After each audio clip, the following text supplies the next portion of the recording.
let you. We are already live. I thought we would go live, so people. Okay, okay, okay. No, I say that because then I seem more human to viewers and they connect with me better. At least that's what a psychology book told me once. Oh. Make own up to your mistakes, as then people relate to you and like, ah, he's like, oh, I did that once, and then they like you more. Please like me. No. It's good to see you, Ian, Roger. How are you? Ian, very well, thank you. When I was applying for my asylum, and I was coming out of my safe house here in the U.S., I didn't tell you back in 2016, I was under threat of being kidnapped by the Saudi government. From the US. So I had to go into a safe house. So I had a lawyer that came to me, and I was really struggling with my social life because, I'm very used to being around so many Arabs all the time.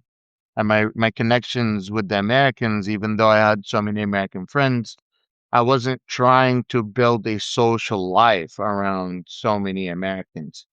But I was struggling, and he goes, let me give you some advice. Americans really appreciate it and connect with you when you do few things, own up to your mistakes, and make fun of yourself in a fun way. Not like you're degrading yourself, but like when you make, basic fun things about yourself, people really, connect with you like what you just said. So yeah, I agree with you on that. Let me do a big introduction. Ladies and gentlemen, this is Get Informed with Waji. I'm Waji Lion. Thank you so much for tuning in. We have Professor Pyotr, a former UN official who is a specialist on international relations, European issues, and we have him to discuss the U.S. war on Iran and NATO summit in Turkey. I am literally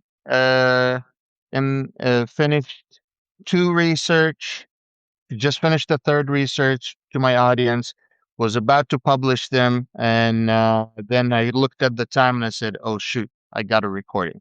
And I had to run for the recording real quick. So been working on it. It will be published. If I don't publish them tonight, it's because it got in too late and nobody would read it too late. So I'll be publishing it early tomorrow morning. So keep an eye open for three articles tomorrow. Piotr, welcome. Thank you so much for tuning in. Very well, my pleasure. Very welcome. It's always a joy or whatever, enjoyable to be with you. We keep saying we'll do something with Jacob and Malcolm at some point. The trifecta, maybe making a quarfecta, if that's a word. We've had Malcolm on my show. Jacob and I are planning something, I think, for the end of this week. And I know a lot of people watching have requested that. So if you like what Jacob does, then you should subscribe to me as well, because you'll see Jacob and I going at it. And we're both Russia wonks, Russia NATO wonks.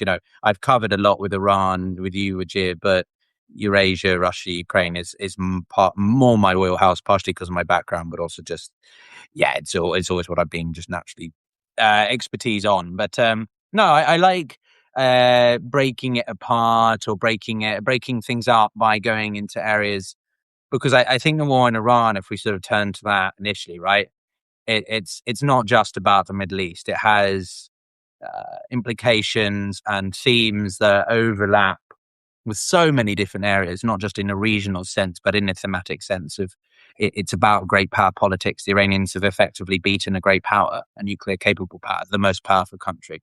They have effectively determined an on and off switch for the most important choke point in the world. They have demonstrated a new balance of power is emerging in the Middle East. And as we've seen, and I'm interested for your thoughts on this, Vajir, which is, you know, the insane turnout for Khamenei's funeral.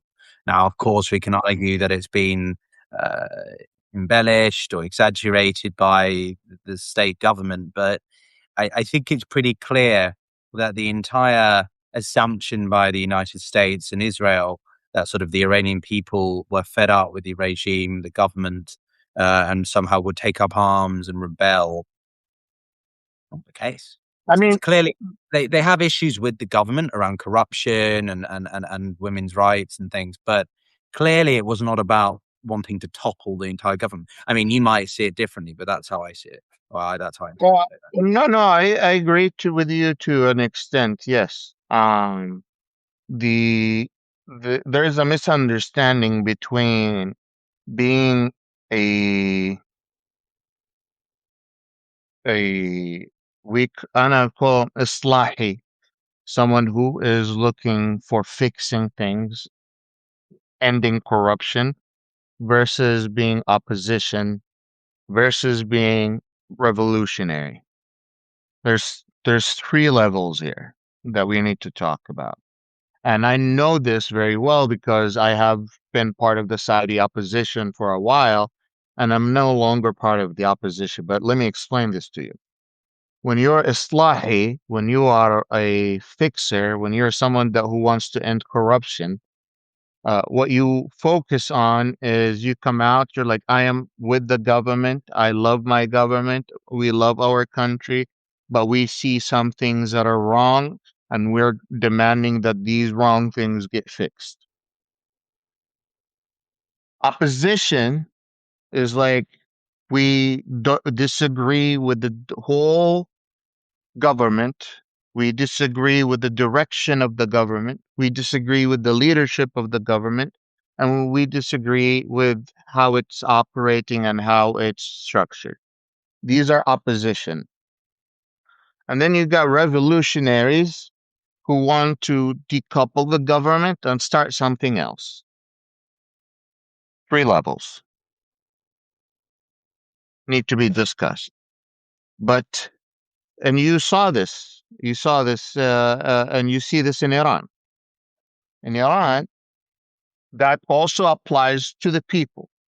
That three level is existing inside of Iran. There are Iranian religious clerks, imams, with the black and the white turbans who have come out. I written an article and I published it yesterday, who come out, who wants to keep Iran a conservative society, but would like to give more democratic rights or more freedom or more free, some of these sensibilities to to the people. These are voices within the government who have been calling for that, and they are suppressed heavily. If you look at the streets, you have about 20 million supporters max, right? That wait, how many people?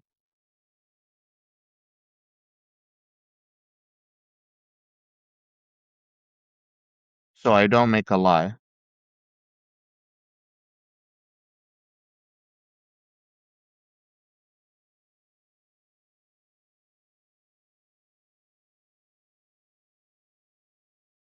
The nice thing about the internet and the fact that you have multiple devices, 15 to 30 million. The population of Iran is 90 million. Yeah. So think about it. You only have 15 to 30 million people in Iran show up for the funeral.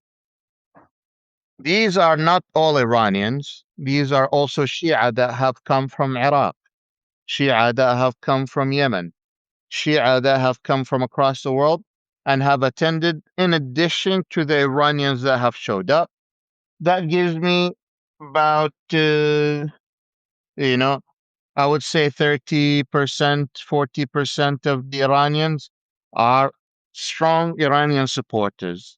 And then you have a good percentage of people who want to fix the government. And then you have a small percentage that's about 30, 40% that wants to bring the government down. The study have shown that 60% of Iranians do not pray anymore, do not attend mosques, do not go to the mosques and pray. The 60% of Iranians no longer pray. That's a big deal in an theocracy. Yeah, for sure. I mean, look, I mean, my perspective or my point is, I think the bottom line of this is simply that there is inflation on both sides, right? It's inflamed by both sides, claiming that all Iranians against the regime and they want the United States to liberate the Iranian people. Yeah, sure, a large proportion of them did, but ultimately there were plenty of Iranians, or a large proportion. I find that phrase very useful, large proportion, because it's neither a majority or a minority. It's just a large proportion. It could be, 10% of the population is still a significant proportion around any one issue. You have 10,000 subscribers on your Substack. That's a large proportion of people who are really interested in your take on issues, right? Bottom line is simply that both the Americans inflamed that the Iranians were, those opposed to the regime was much higher than it actually was. And the Iranians have always emphasized that they are much more supported than they actually are. And I think that ultimately all this has demonstrated is that we don't know how what the general sentiment is. Do the Iranian people want a democracy? I don't know. Do they want a constitutional monarchy? I don't know. Do they want an absolute monarchy? No, I don't think so, right? But as you say, one of the things I'm pretty confident about, and that's just from my experience of having dated as well as had lots of Iranian friends, they're very secular, right? Yeah, okay, what? Yeah, Yeah, I know. I think Iranian women are some of the most beautiful in the world. especially on the diaspora. Yeah, that's what I mean. Yeah, the amount of Persian, rape Per- women and Persians in the diaspora, they're very, very secular. They tend to be non-religious, especially if they left during the revolution.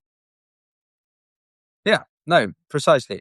So to me, the level of education, right? It's one of the oldest civilizations in history, and therefore the level of attainment, educational attainment, and just worldly awareness is very high amongst average Iranians, right? So I think that I mean, even I don't know. I feel sort of it makes me think about Russians. Not all Russians are the same. Obviously, rural Russians can be quite different. But I think Why does that it make you think of Russians? because I think that a large proportion of Russians are relatively well read, actually. Like, if you look at the Soviet Union, well, no, I mean, it's not untrue, actually. During the Cold War, you could read things like literacy rates, education generally. Yes, the Soviet Union was a lot less developed than the West in certain areas like GDP or GDP per capita, but where the Soviet government could actually put money into their own responsibility, education attainment was pretty high. It was on par and always has been with the West. So Iranians and Russians sort of, for me, kind of, they always, they sort of run in those circles. And I think that's why there's quite a lot of mutual respect amongst certain communities, right, against the West when this mutual struggle that they have. Okay, it's again propagandized by their respective governments, but I think that there's a lot of overlap there. Anyway, so no, I think that the situation with the Iranians generally has come out very, very well for them. Um, you know, the war seems to have largely disappeared at this point. We've had some strikes on some tankers in the Strait of Hormuz. Two tankers Um, have been struck by projectiles in the Strait of Hormuz today, says the United Kingdom Maritime. Yeah. So, it's largely a done deal at this point until the two sides reconvene to talk about other issues, or actually get to the nitty gritty, the details of the nuclear energy enrichment, the Strait of Hormuz itself. Nothing else is going to change. We're in this effective limbo now where the MOU is signed, but it doesn't have legal binding measures because it's not a legally binding document. For people, I want to reiterate that's very important. Like, an MOU is not a peace deal. It's just a framework saying we agree to do some shit. We agree to talk about some more stuff. It's an agreement to talk about stuff that we've already talked about, basically. So I don't know what you make of it, would you? If there's anything I'm missing here, but Well, it's- the I don't know if you saw the video from yesterday where Masoud Pezeshkian was showing up to the funeral for Ali Khamenei, and he was almost getting his ass beat up by the mourners, by the people who showed up for the funeral.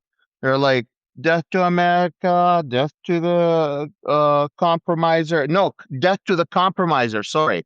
I mean, they're calling him someone that's compromising Iran's uh, sovereignty, and they don't want him to sign the deal.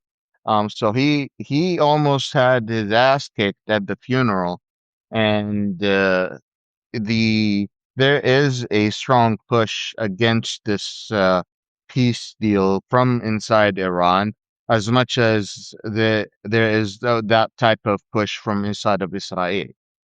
We have to be honest about the Iranians' intention inside of Iran not being under control. The other big unknown for me, which is a big issue, is the existence or the ability of the supreme leader to be the one that he's making decisions. The reason for that, Iran is a theocracy. It's a Shi'i state. It's based on the 12 uh, 12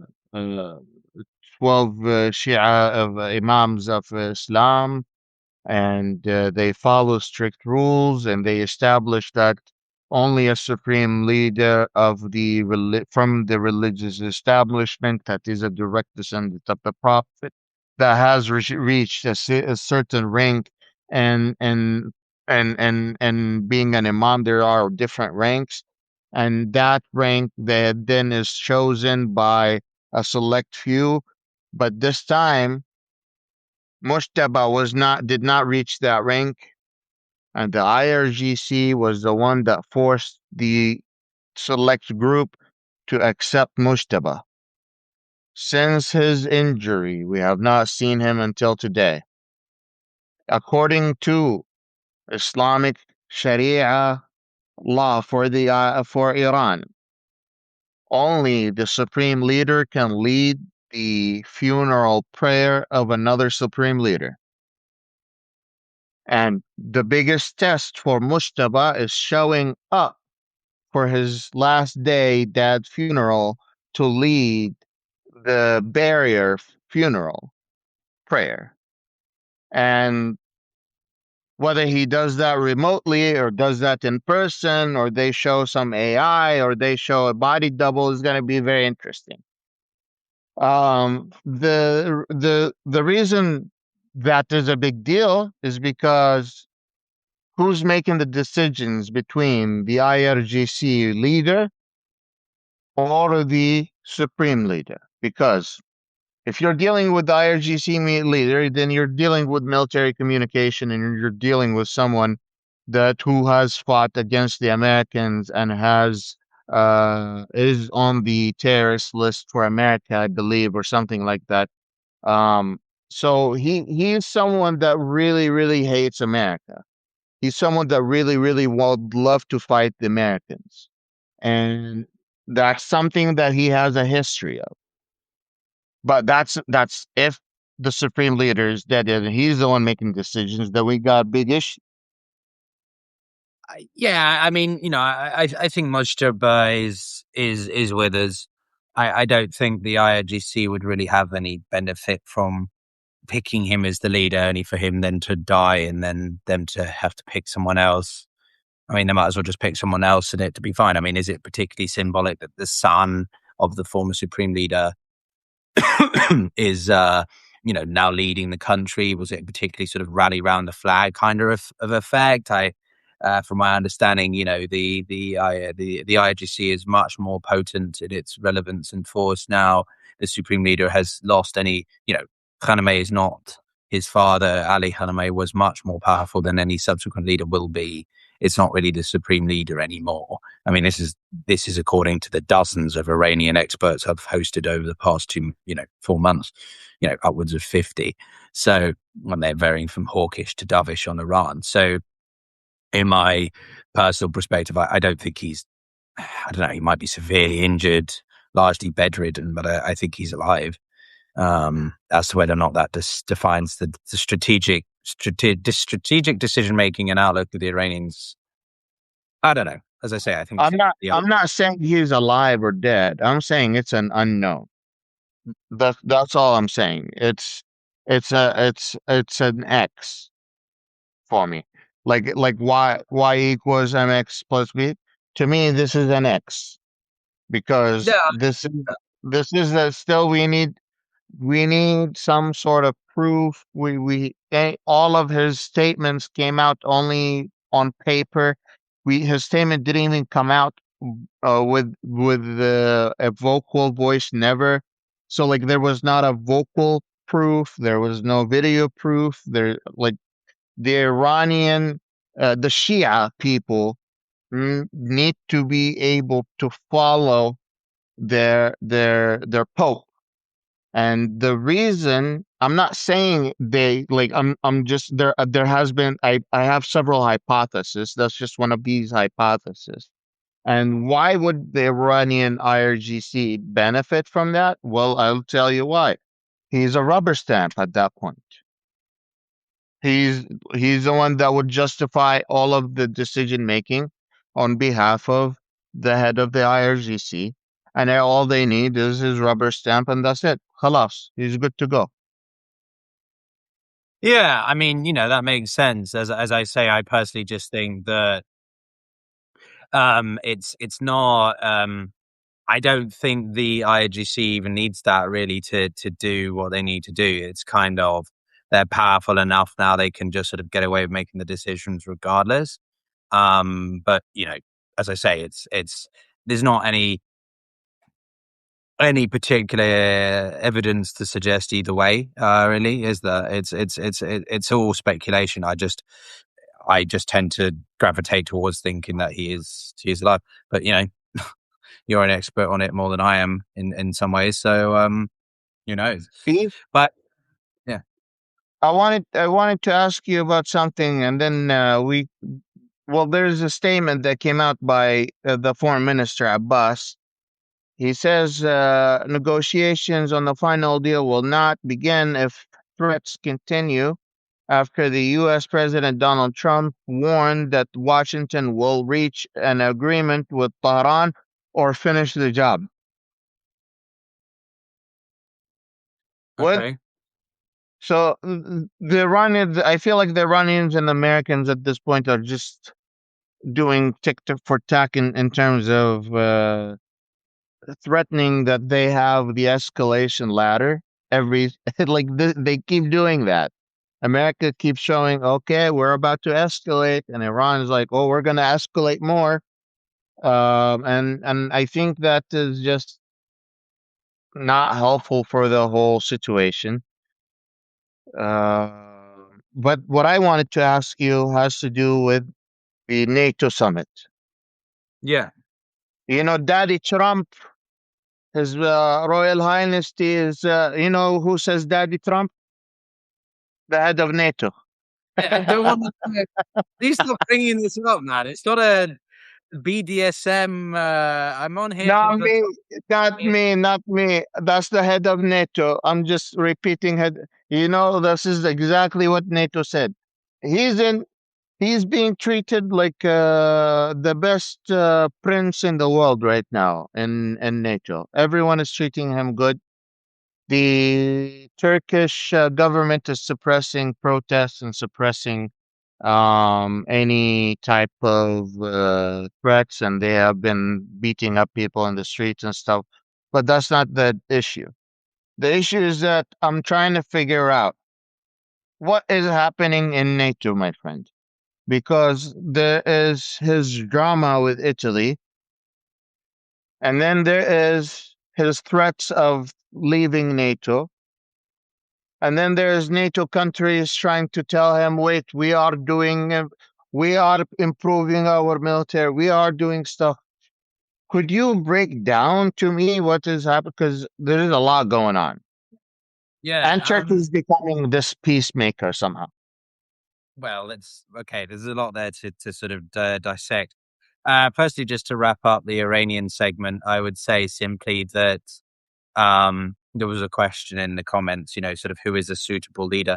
Well, it's not really as simple anymore. The divergence between the Iranian political establishment is much bigger than I think a lot of people appreciate. Like, yes, it's a regime, but there are still ultra conservatives, right wingers, restrainers, reformers. It's still a spectrum.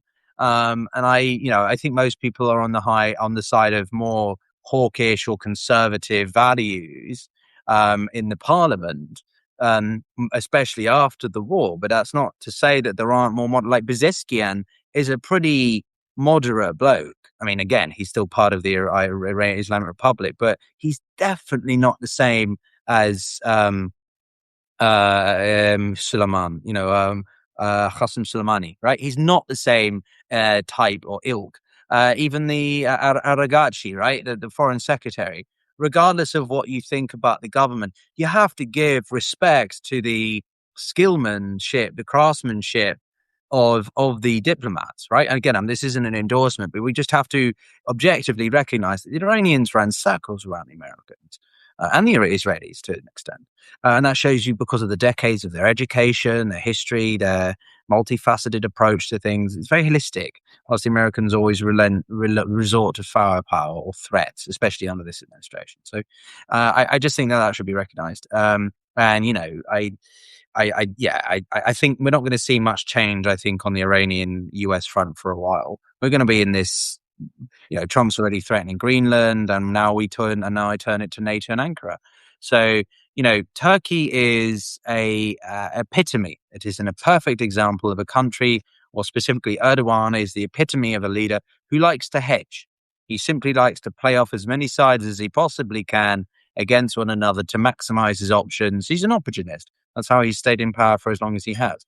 And, in the case of Turkey's relationship with China, its relationship with the Middle East, its relationship with the West is all evidence of that. Turkey has the second largest military in NATO. It's a very potent military force in the Middle East, arguably the most in many ways, other than Israel, I suppose, or Iran, actually.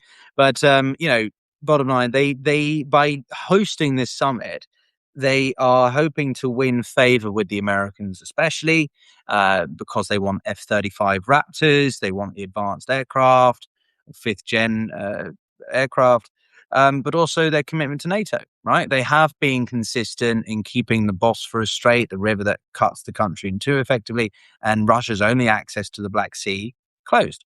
They have been consequential in trying to form peace deals, at least several years ago with the grain deal, UN.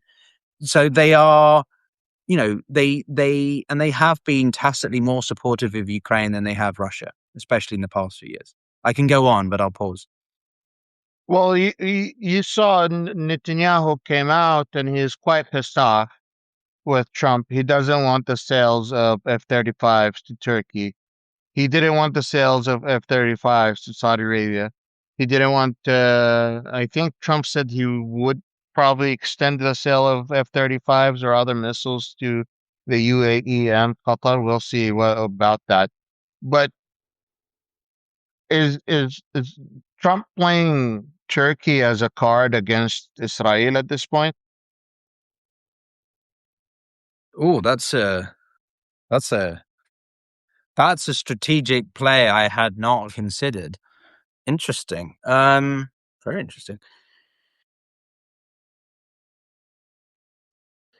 My initial reaction would be, sorry, when I go quiet, because That's you've actually, okay. This is exactly. I like when people stop and think. no, but it's rare that I don't already have a sort of a thought in mind. But that's really a strategic play. That's a gambit, to quote the global gambit, that I haven't thought of. In a very, in a very, in a very hypothetical scenario, yes, it could be. Personally, I tend to veer towards Occam's razor, right? You know, that concept where the most obvious answer is usually the correct one. In this case, what I mean is that I think Trump is primarily there with a focus on Ukraine. Uh, did he potentially have a bilateral conversation with Erdogan about Israel and the need to rein them in? Possibly, but from my understanding, which is, Trump does not have a particularly uh, he doesn't have a particular soft spot for Erdogan. Erdogan is he's a seasoned autocrat, whatever leader, semi-autocrat, um, and Trump likes autocrats. He likes strongmen. He obviously reveres Putin, and Putin is the stand-up.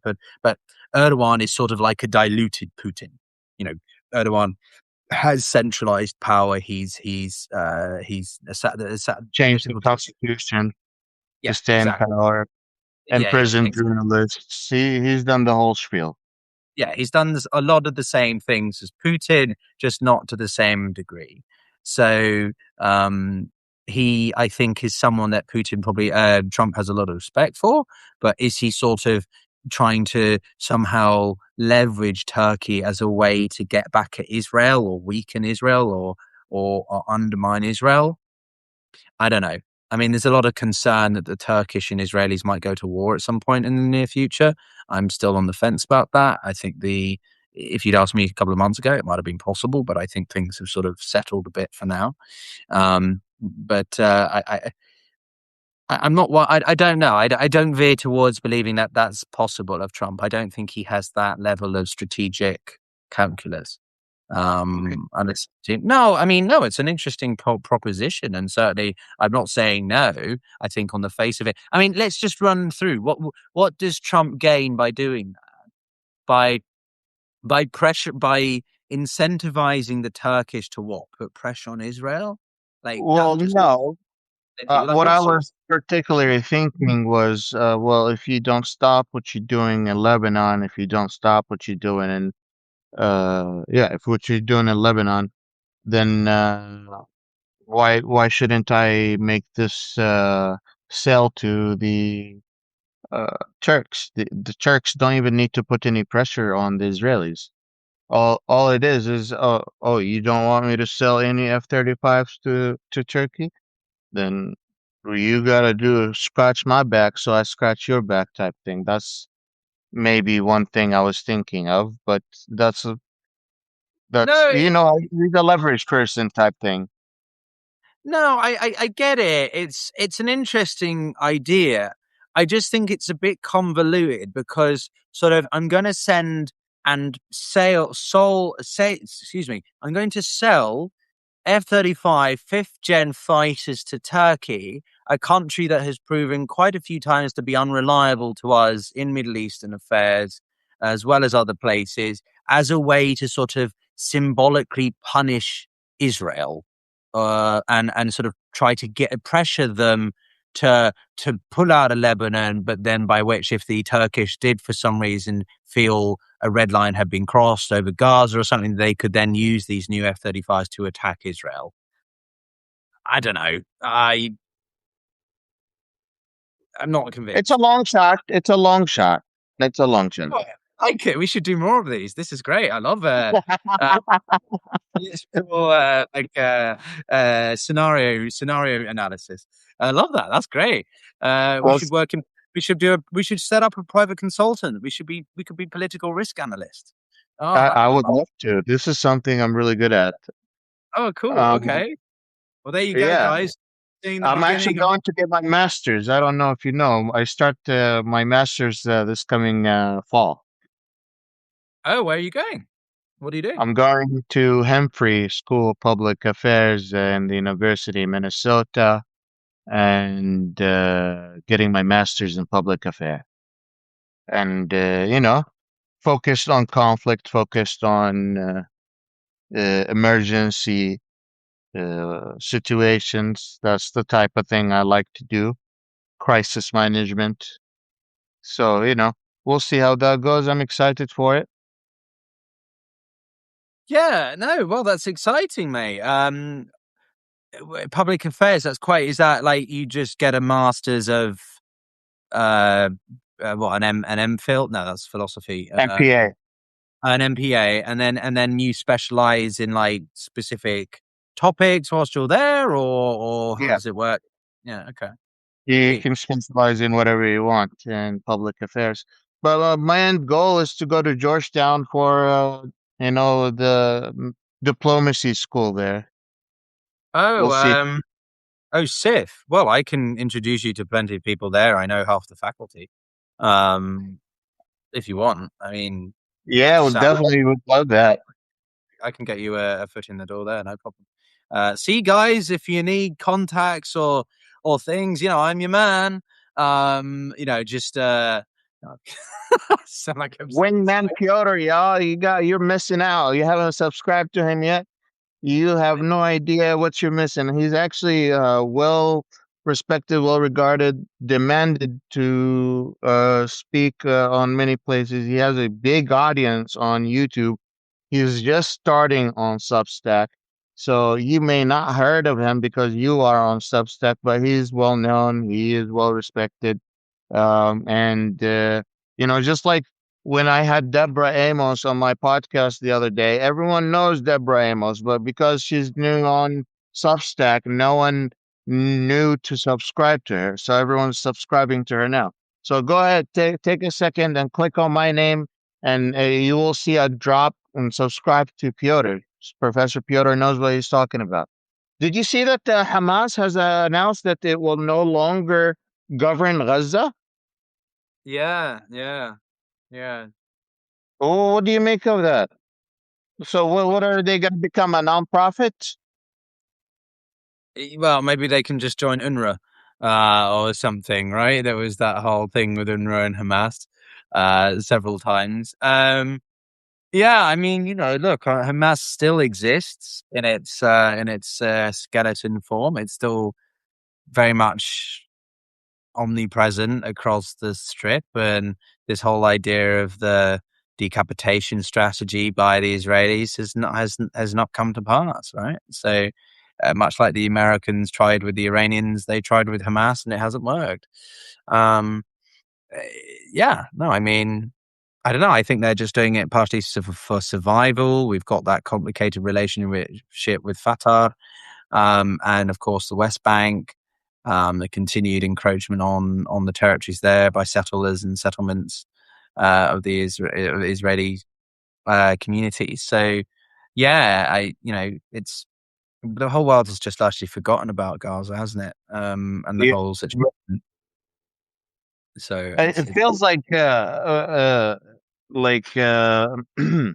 don't know if this is an appropriate assessment, but to me it looks like Hamas might have been broken, not like not as a total organization, but as a will, not maybe as a will. I don't know, but something like if they have come to a point where they no longer can own up to the escalation ladder, which was happening in an extent, then they have.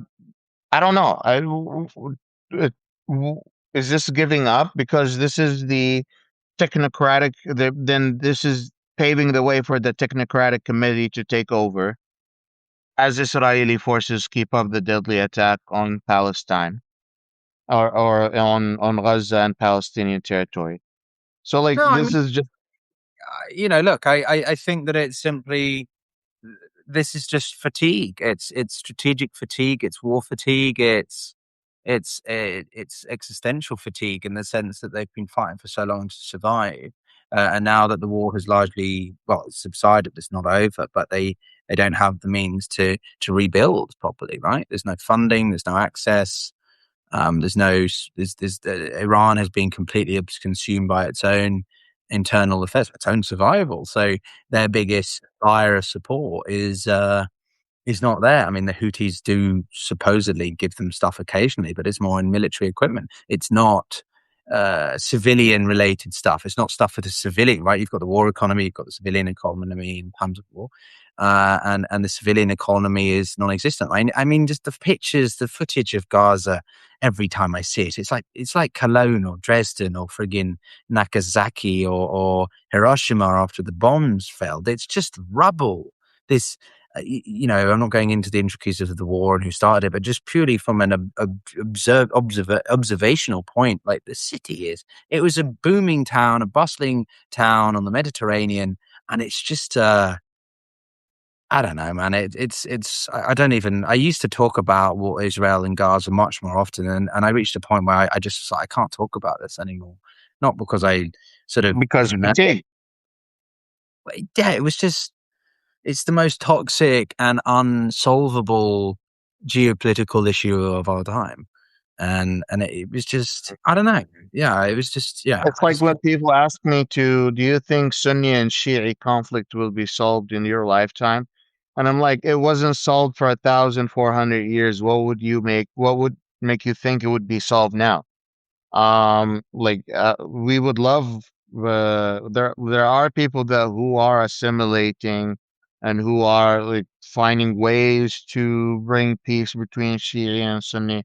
But as long as there are countries that are utilizing faith to be part of their political system, like the Saudi government, the protectorate of the Sunni world, and then Iran, the protectorate of the Shia world, you will find that divide.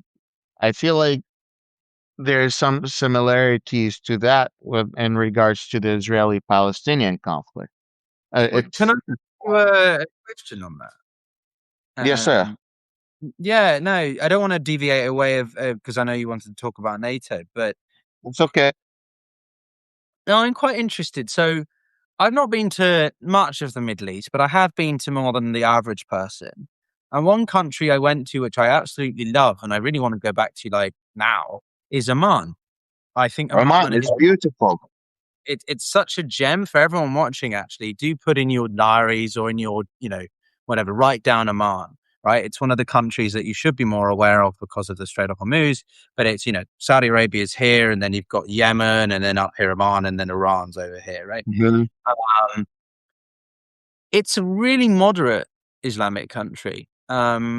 It's not Dubai. It's not Western. It doesn't have alcohol everywhere and It's Brits. traditional. It's It's very traditional, but it pushed. Let me tell you why. Ibadi, So, and I'm interested in what you think about Ibadi Islam. what is different between what's happening in Dubai versus what's happening in Saudi Arabia versus what's happening in Oman? You have to understand a little bit about each of the background of the families running these countries.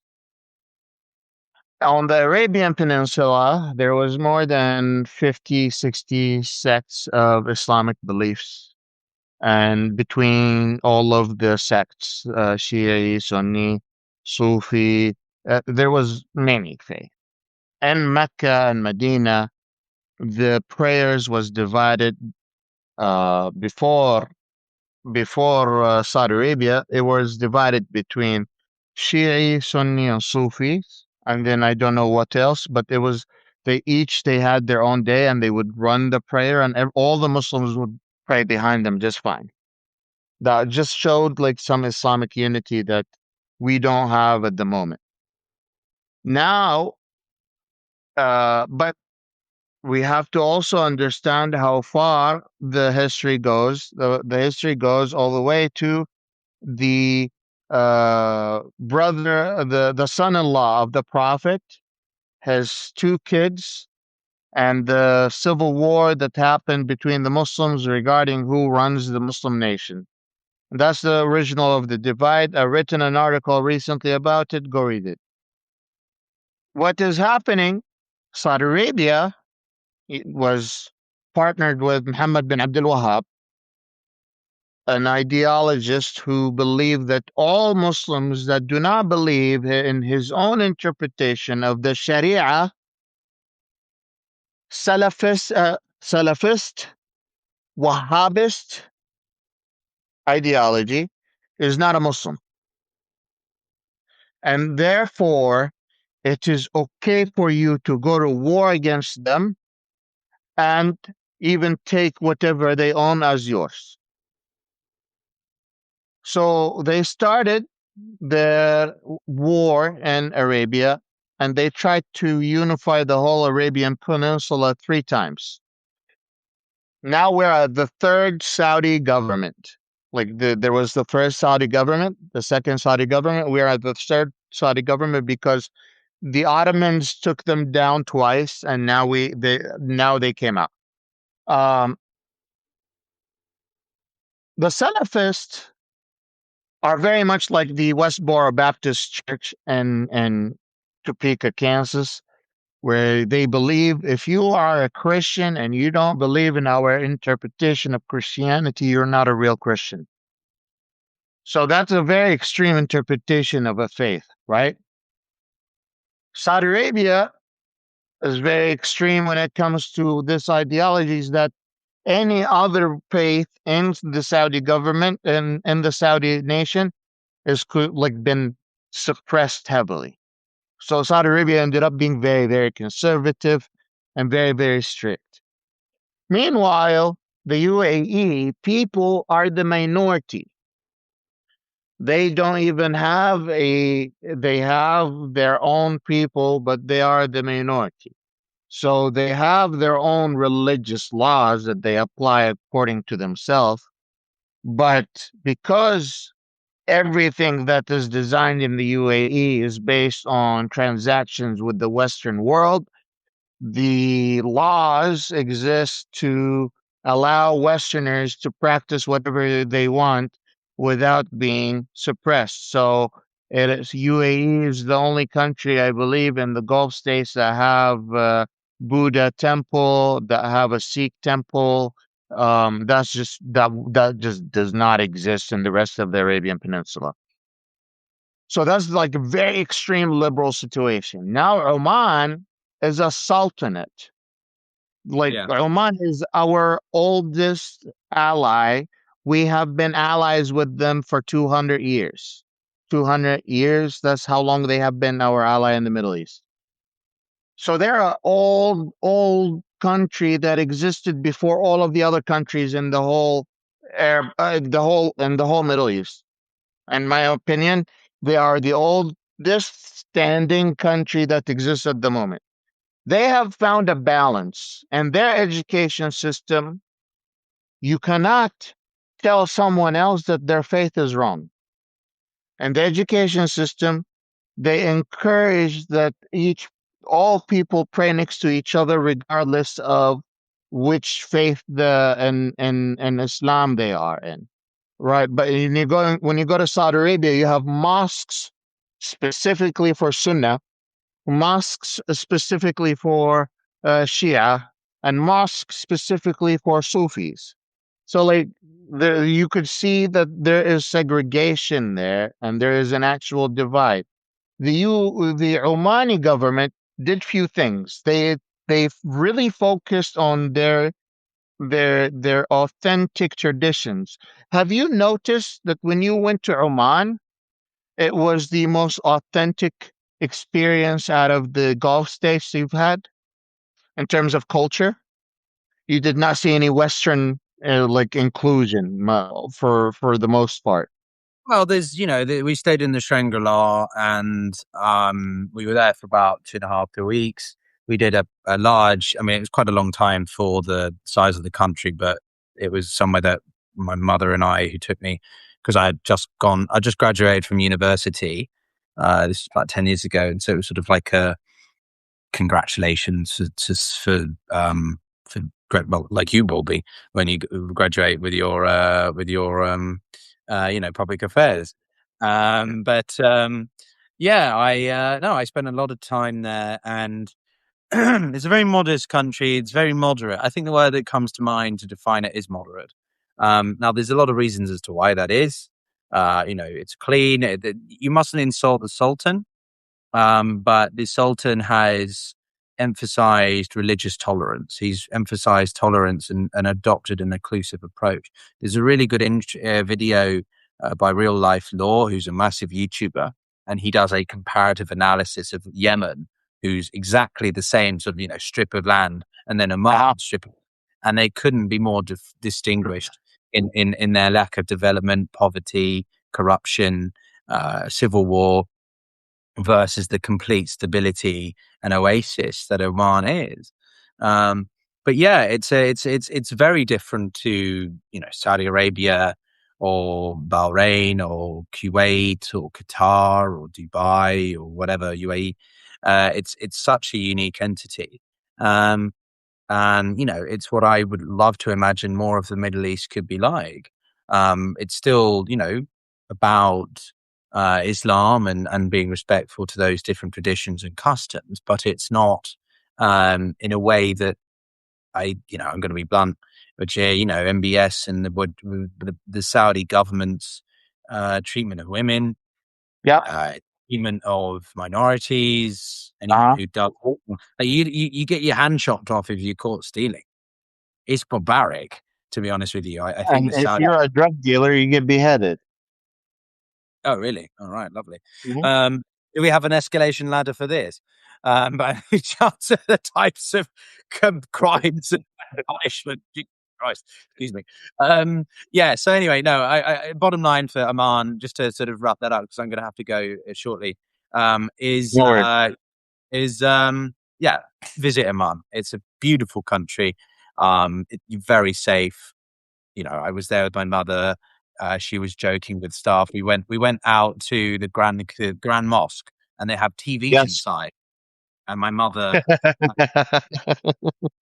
full fan, and we went when I think there was a Euros Cup or some cup was playing, and she was like, "Why is the football not on?" And the people who were in the mosque just, they laughed and were respectful.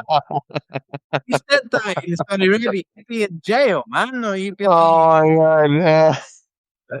anyway. Um, Yeah, no, just I don't know. No, I Let wouldn't me have left ask it. you this before you leave. What do you Yeah. expect to come out of NATO? Yeah, so I kind of wanted to go back to that briefly because I think there's a lot here to talk about. So, firstly, I saw a question about sort of would Israel drag the US into a war with Turkey? No, no. I think the United States should do everything it could to stop that war from happening. Also, that's like a war that no one can imagine because the Israelis would be up against a fucking massive army. Excuse me, but like Mhm. the Turks have 250,000 troops, I think, 300,000, and that's just active troops. If you're talking about reservists, they could easily pull up 700,000. And the IDF, in their current state, after several years of war, no, no They're chance. tapped out. In fact, Yeah. they are trying to get Orthodox Jews to join the military.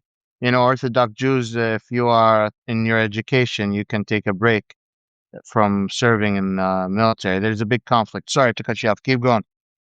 No, I mean, look, the NATO, look, if you're all right with me doing it, I will link a video, a link to the video that I posted earlier today, because it's all Mhm. about. Um, wait, let me bring it up. How long is the video? 15 minutes. Oh, okay. Too I long mean, to play in during the no, podcast. no. Oh, I can't post it in the chat. Okay, never mind. I'm not. But you can Oh, I need. post it. You can post it under my channel's chat, How do I do where I posted the last link for the live stream. that? Okay. I'm good at. I They know how can to find it. use. I know how to use Substack. Everybody. No, but anyway. So as I said basically what I said in the video is that this is a very important summit for quite a few reasons. It's important because it demonstrates the propensity or capacity for NATO to act without the United States. Trump had a significant meeting with Erdogan. They discussed a lot of things, and one of them would have been about Turkey's role in the Middle East, about Turkey's role in oh,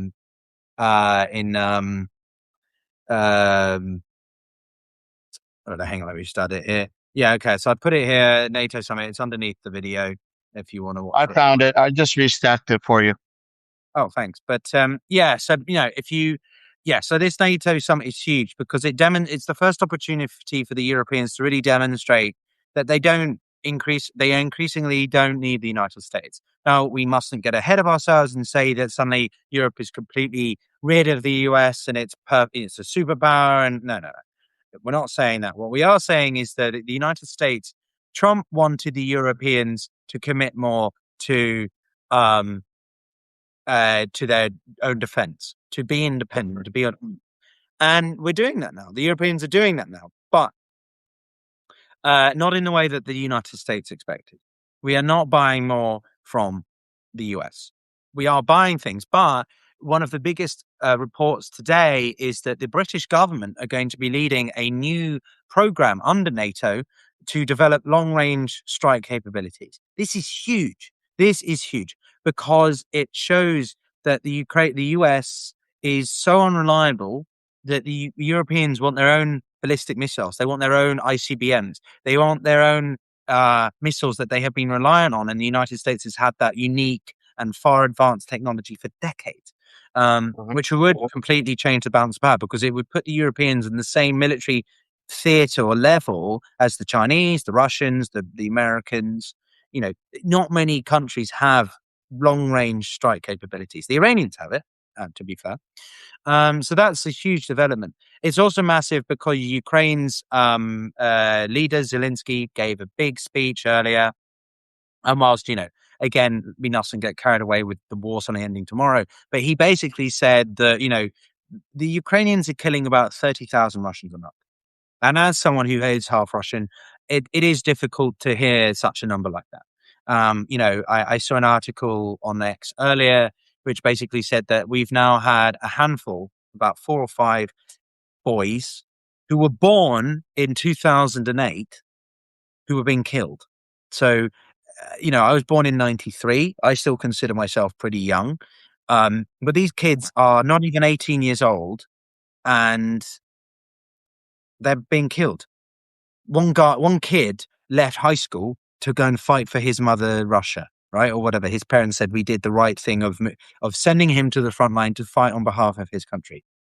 What the fuck is going on? So it's Well, just they've been trying to get African fighters, and they've been trying to get Houthi fighters over there.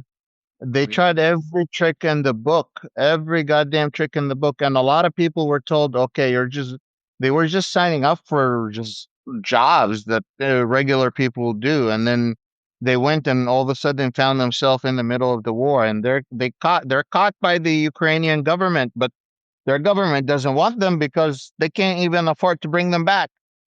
yeah. No, so bottom line is that this is a huge as everything is getting. I'll summarize it as this in my last point. As everything is getting worse for Vladimir Putin, everything is compounding for Ukraine as well. Like it's not all hunky dory. Ukraine has a massive supply shortage. There is a humanitarian and manpower issue as well. Ukrainians are being killed by the hundreds, but nowhere near the level of the Russians. But they're getting more money. There's a commitment of 70 billion extra pounds or whatever dollars over the next 2 years, on top of the 90 that the Europeans had committed at the beginning of this year. The Ukrainians are developing their own Patriot-styled missiles, right? So this need for Patriot missiles that the Americans have been reluctant to give them for years. The Ukrainians are just making their own, and Ukraine is now a contributor. It's mainly a symbolic change, but they're no longer seen as purely a recipient from NATO funding or whatever, but also a contributor. They're actually contributing to the alliance, despite not being a member. And that's because they are the most, uh, you know, hard and tested military other than Russia in the world, right? They are at the forefront of drone development, of interceptor innovation, of human capital in many ways in military contexts. So yeah, the summit's not over. As I say, the meeting between Trump and Zelensky will be important, but ultimately nothing's going to change from the Americans. Trump is not willing to move enough to sort of resupply Ukraine. I think he just wants a deal. His failure in Iran has made him more desperate for some kind of deal. And I think you mentioned it, the stuff he said of Maloney and Italy, like absolute insanity to be attacking one of the few Western leaders who actually liked him. Maloney was somehow being able to have a good relationship with Trump whilst also critical of the lack of support for Ukraine. Incredible work. And the idiot orangutan decided just to attack her, attack the Pope. The guy just burns every bridge that is left standing. So yeah, it's we can do another stream later in the week if you want. Find a time Yeah, that's suitable. let's do it. Uh, Interested, and we can have a proper debrief of the war of the summit and where things are. But ultimately, this war is not going to end tomorrow. It's not going to end this year. It will be decided most of all by the Russian economy and the growing the walls that are closing in on Putin right now, because he's in a tough spot and it's only getting worse. But I'll land it there. I'll leave it there for tonight. Thanks so much for hosting me as always, Vijay. It's a pleasure. I always enjoy our length. Thank And yeah, you. yeah, no, I mean, I'm used to hosting. I'm used to saying everyone follow Wajir, subscribe. But that's not my job tonight. No, no, thank you so much, everyone, for tuning in. Take a second, click on my name. You'll find Pyotr's account. Go ahead and subscribe. You can also find him on YouTube, X, and I don't know what other social media platform you're on. I'm on X, I'm on Blue Sky, I'm on Substack, I'm on YouTube, Facebook, LinkedIn, Mostly you're TikTok. famous on YouTube, aren't you? No, yeah, no. Follow me on YouTube, follow me on X, those and Substack. Those are the ones that are probably the most relevant. So just following on these three main platforms, that's where he publishes most of his work. Um, Keep an eye on what he says, what he does. He knows people. He's been places. He's a seasoned world analyst, and he deserves your time and money. In the meantime, Dude, no, I don't. I'm not here for the money. I'm here for we, the topic. I'm saying to people to subscribe to you, become paid subscribers. Yeah, okay. Well, I, I, you have to understand. You have to understand something on Substack. The algorithm treats you different when you have more paid subscribers. So like people paying, becoming your paid subscribers isn't just like giving you financial support. It's actually improving your algorithm so you can be in front of more people. It's just how the algorithm works. So like you may not want to become, the most expensive paid subscriber on the platform. You want to be the most expensive paid subscriber on the platform. But what I'm saying is that if you like the type of content that Piotr is doing, go ahead and support him, whether financially or non-financially. We would appreciate it. That's my call to say for you. I, but that's interesting. I think it's. I guess the main issue I feel like that is because I'm English, right? Talking about money is an Uh, incredibly thing to do, right? We get incredibly awkward. No, I guess that's interesting. The YouTube algorithm is driven. If people are interested for a second, YouTube's algorithm is very much driven by engagement. If you watch, how long do you watch? Do you like the video? Do you keep coming back? But Substack, so it's driven by how many subscribers, but particularly the type of subscriber. Interesting, very interesting. yeah. Um, okay, cool. Of course, the how the heart button and the fact that people share makes a big difference in the algorithm. But also your whether you have paid subscribers or not does make a difference on the platform. But once you collect, say for example, you're a public figure like Elizabeth Warren. Not a lot of people want to pay Elizabeth Warren, but she stacks up a lot of followers. But you become like there's another way to be recognized if you don't want to become a paid subscriber is by having a lot of followers, 100,000 of followers. Just because you're a public figure or well known or tens of thousands of subscribers, then that also changes the algorithm for you because there are public officials on the platform that are using the platform and not getting paid. So that there's different tiers, but one of the main tiers is people becoming your paid subscribers. Okay, interesting. Well, I'll have to take notes from you at some point, mate. I'll just have to ask you offline how to do it because I'm very much not good at it. But anyway, thanks so much for having me, Ujay, everyone for watching. I appreciate your time, and I hope I gave you something of value. And yeah, if you want to support me, very much welcome. But of course, no pressure. But we'll be back. We do plenty of collaborations, and it's always a pleasure. So, thank you, Ujay, and Thank I'll you. speak soon.